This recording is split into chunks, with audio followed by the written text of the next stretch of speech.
Students, हम discuss करेंगे prelims quiz के पर्सपेक्टिव से। आज का जो हमारा डिस्कशन है वो है क्विज नंबर 1 के बारे में। तो स्टूडेंट्स, डिस्कशन को स्टार्ट करते हैं।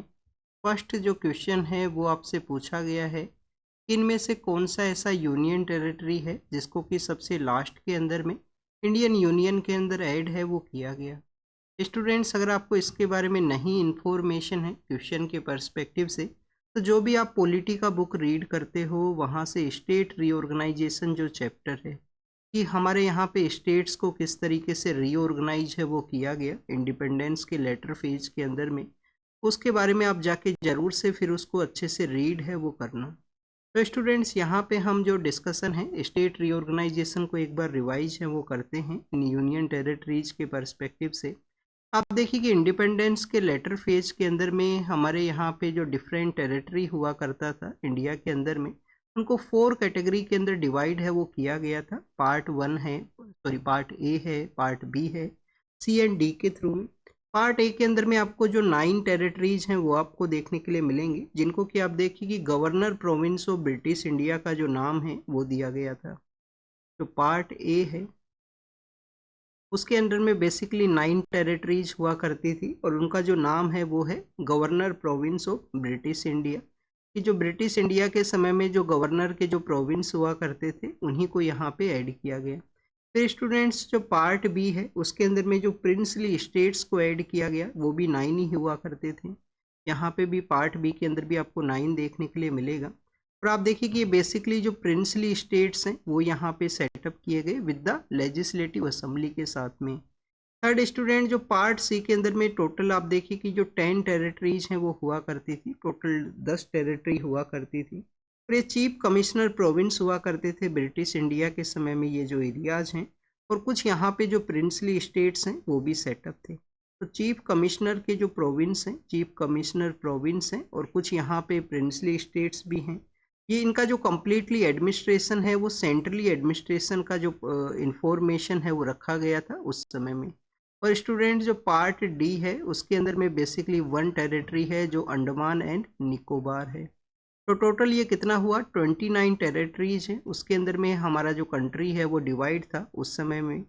फिर आप देखिए कि लेटर फेज के अंदर में आपको जो डिफरेंट कमेटी हैं वो एग्जिस्टेंस में आती हैं। हमारे यहाँ पे लैंग्वेज बेसिस पे स्टेट को क्रिएट करने का एक डिमांड है वो क्रिएट होता है कि लैंग्वेज बेसिस के ऊपर स्टेट है वो बनाया जाए। फिर काफ़ी सारी जो कमेटीज़ हैं वो एग्जिस्टेंस में आएंगी।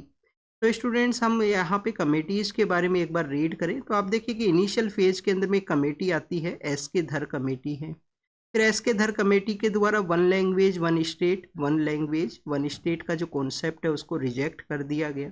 फिर स्टूडेंट्स, उसके लेटर फेज के अंदर में आप देखिए कि जेवीपी कमेटी है, ये इंडियन नेशनल कांग्रेस का कमेटी हुआ करता था, गवर्नमेंट का कमेटी नहीं था। तो इंडियन नेशनल कांग्रेस जो डोमिनेंट पॉलिटिकल पार्टी था उस समय में, इनके द्वारा भी 1 लैंग्वेज 1 स्टेट का जो क्राइटेरिया था, जो डिमांड था, उसको रिजेक्ट वो कर दिया गया। फिर स्टूडेंट्स, उसके लेटर फेज के अंदर में कमेटी कॉन्स्टिट्यूट होती है फजल अली। फजल अली के द्वारा 1 लैंग्वेज 1 स्टेट को तो रिजेक्ट कर दिया गया था प्रपोजल को, बट उनके द्वारा बताया गया था कि लैंग्वेज एक क्राइटेरिया हो सकता है। स्टेट्स को अगर रीऑर्गेनाइज करना है, स्टेट्स को यहाँ पे डिफरेंट वे के अंदर में आप देखिए कि ऑर्गेनाइजेशन है उनका कैरी आउट करना है।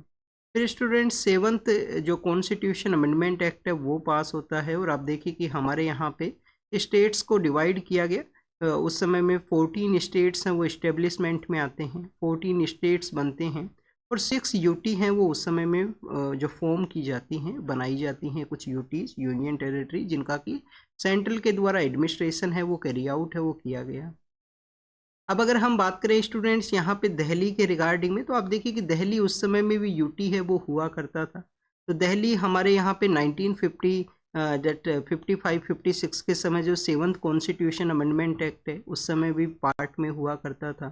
फिर आप देखिए कि दिल्ली के अलावा अंडमान एंड निकोबार जो हमने इंडिपेंडेंस के बाद में रीड किया कि part D of Indian states जो हुआ करते थे उसके अंदर में हुआ करता था।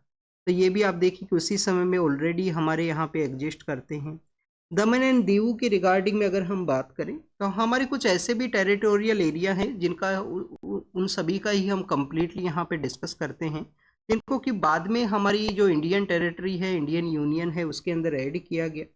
तो आप देखिए कि हमारे यहाँ पे दादर एंड नागर हवेली हैं।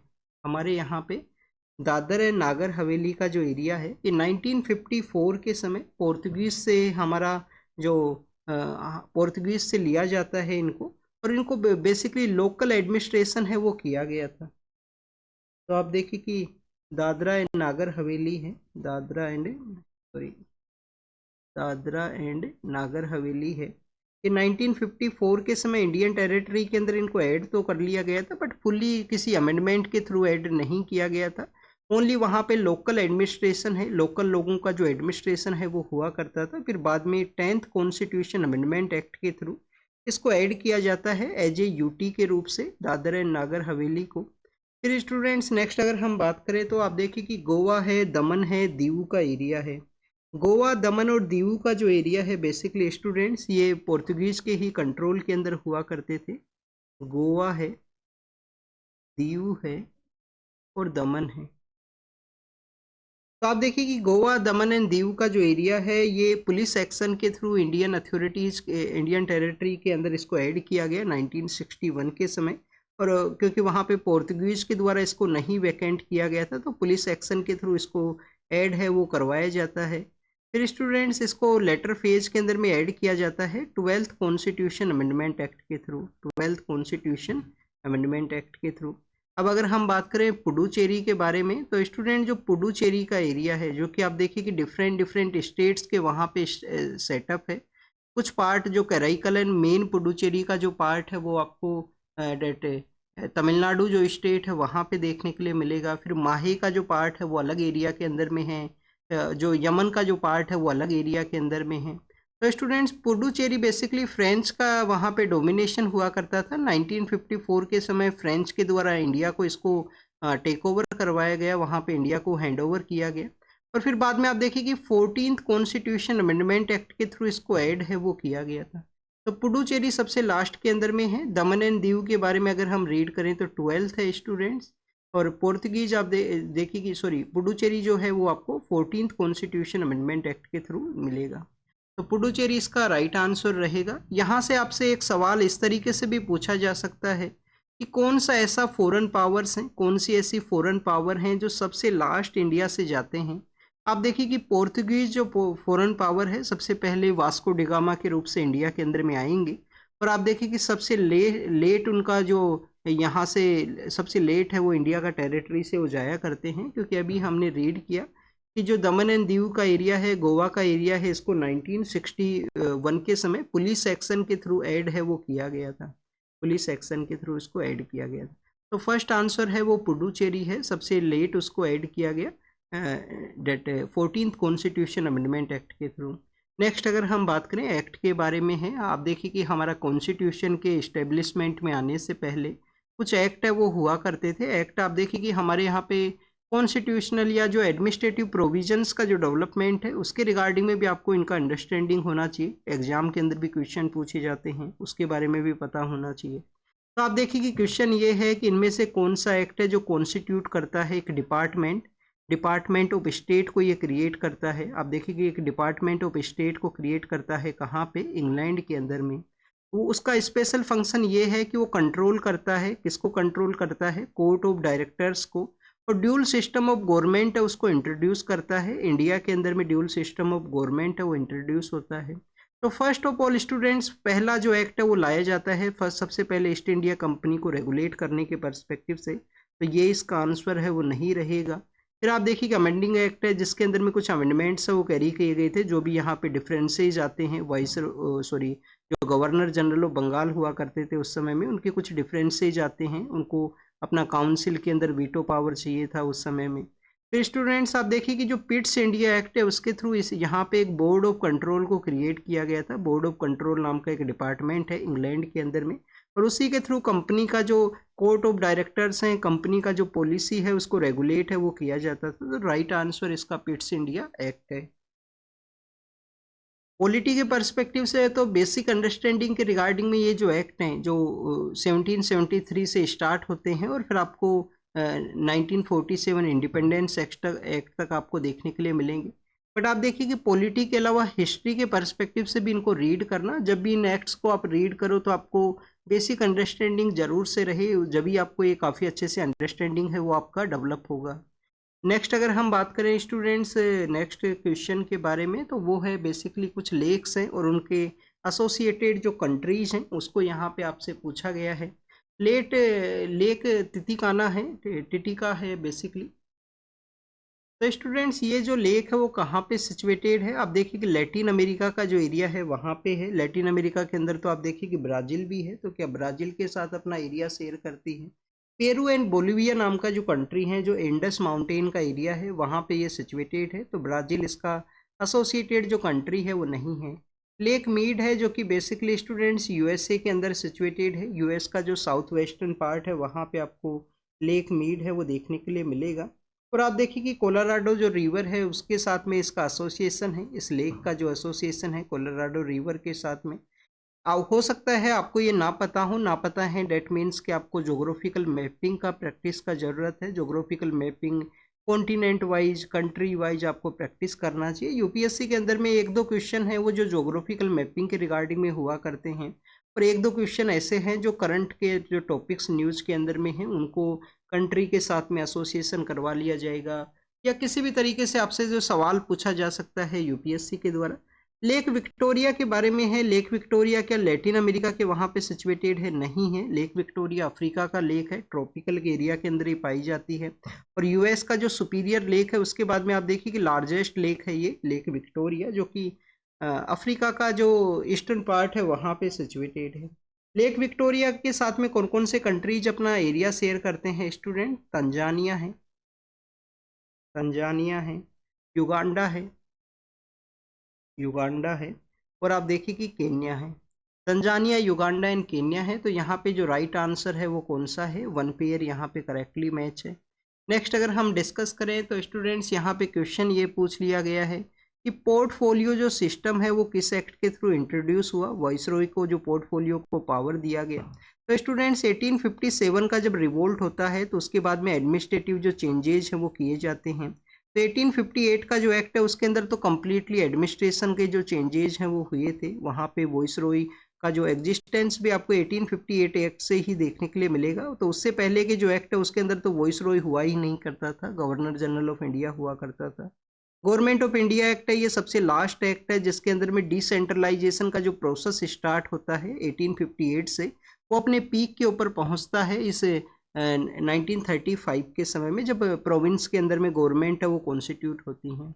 राइट आंसर है students Indian council act of 1861, क्योंकि 1858 के अंदर में तो एडमिनिस्ट्रेटिव वे के अंदर जो चेंजेस कर सकते थे, काउंसिल ऑफ इंडिया का सेटअप करना हो, गवर्नर जनरल को वाइसरॉय बनाना हो, वो सब चेंजेस किए गए थे। इस वजह से इसको एक्ट ऑफ गुड गवर्नमेंट का जो नाम है वो भी दिया जाता है। तो राइट आंसर है 1861 का, जिसके अंदर वॉइसरॉय को पावर दे दिया गया, बिजनेस ट्रांजैक्शन के रिगार्डिंग में लॉ बनाया जा सकता है, ऑर्डिनेंस उनके द्वारा पास किया जा सकता है इमरजेंसी सिचुएशन के अंदर में। नेक्स्ट अगर हम बात करें स्टूडेंट्स रीजन के बारे में है, और डिस्प्यूटेड किस कौन कौन से जो स्टेट्स हैं उनके बीच में ये जो रीजन्स हैं वो डिस्प्यूटेड हैं। आप देखिए यूपीएससी यहाँ ऐसा क्वेश्चंस कम चांस है पूछने का, बट अगर पूछ लिया जाए तो आपको पता होना चाहिए, क्योंकि ये जो प्लेस है वो न्यूज़ में था। ये प्लेस है कोटिया, जो कि स्टूडेंट्स उड़ीसा एंड आंध्र प्रदेश के वहाँ पे टेरिटोरियल क्लेम है वो किया जाता है। तो फर्स्ट आप देखिए कि करेक्टली मैच है, डिस्प्यूटेड एरिया है between the Orissa and Andhra Pradesh के वहाँ पे। फिर आप देखिए कि बेलगाम, जो कि यहाँ पे 1924 का कांग्रेस सेशन ऑर्गेनाइज हुआ था, इसके 100 ईयर्स भी कंप्लीट हुए हैं रिसेंटली, जो ओनली सेशन है जिसको कि एम के गांधी के द्वारा हेड किया गया था। तो बेलगाम जो है, जो बेसिकली आप देखिए कि महाराष्ट्र एंड गोवा के बीच बिटवीन में डिस्प्यूटेड नहीं है, ये महाराष्ट्र एंड कर्नाटका का एक डिस्प्यूटेड एरिया है जिसको क्लेम किया जाता है अदर स्टेट्स के द्वारा। सरचू के बारे में अगर हम डिस्कस करें तो सरचू का जो एरिया है वो कहाँ पे सिचुएटेड है? हिमाचल प्रदेश के अंदर में। हिमाचल प्रदेश एंड लद्दाख का वो बेसिकली डिस्प्यूटेड एरिया है। तो स्टूडेंट्स करेक्ट है वहाँ पे ओनली वन पेयर।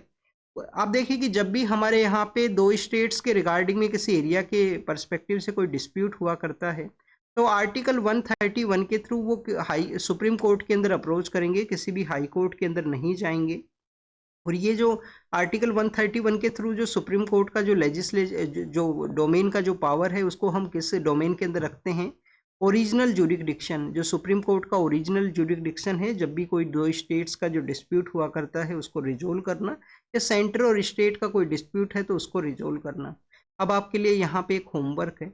होमवर्क आपके लिए ये है, क्या स्टूडेंट्स दो स्टेट्स का जो इंटर वोटर डिस्प्यूट का कोई है, कोई वोटर के रिगार्डिंग में कोई डिस्प्यूट है, तो क्या वो भी ओरिजिनल जुरिडिक्शन का ही पार्ट है? नहीं पता है अगर आपको ये इन्फॉर्मेशन, तो आपका जो पॉलिटी का बुक है लक्ष्मीकांत, अगर आप रीड करते हो तो लक्ष्मीकांत, डी बासु अगर रीड करते हो तो वही बुक को ओपन कीजिए और सुप्रीम कोर्ट का जो ओरिजिनल जुरिडिक्शन है उसको रीड कीजिए सुप्रीम कोर्ट चैप्टर से।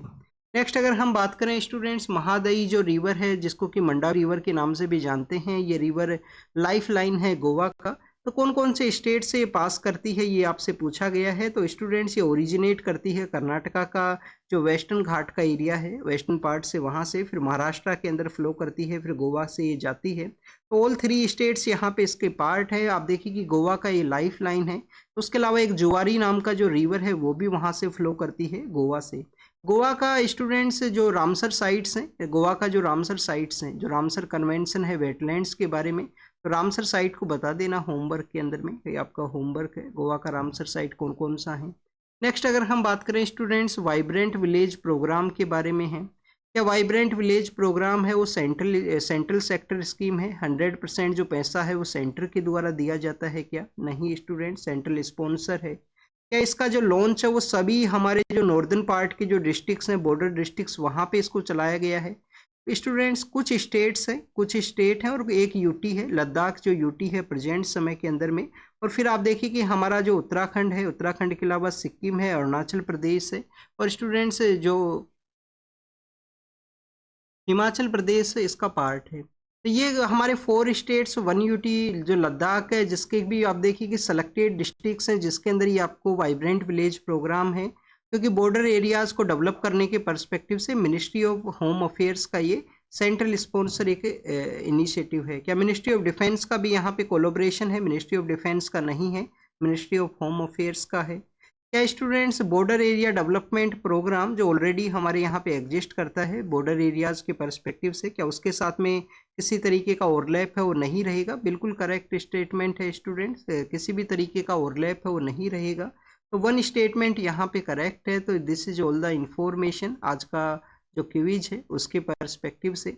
और आपको इस तरीके से स्कीम्स के बारे में इंफॉर्मेशन होना चाहिए, आपको पता होना चाहिए वाइब्रेंट विलेज प्रोग्राम है जो क्योंकि किबुतु नाम का जो एरिया है अरुणाचल प्रदेश के अंदर में, वहाँ पर एक रिपोर्ट भी पब्लिश हुआ था द हिंदू के अंदर में लास्ट ईयर अप्रैल के दौरान में। तो this is all the information quiz के पर्सपेक्टिव से। नेक्स्ट क्विज के अंदर में मोर नंबर ऑफ क्वेश्चंस को इंक्लूड करेंगे। अभी इनिशियल पार्ट है इसलिए कम क्वेश्चंस हैं, जिससे कि आपको लिटिल बिट आप नोट डाउन कर सको और स्लोली हम कवर कर सकें। अप्रैल के अंदर में मोर क्वेश्चंस को ऐड करेंगे। जो होमवर्क दिया गया है वो रीड करना, कमेंट सेक्शन के अंदर बताना। तो thank you students, thank you very much.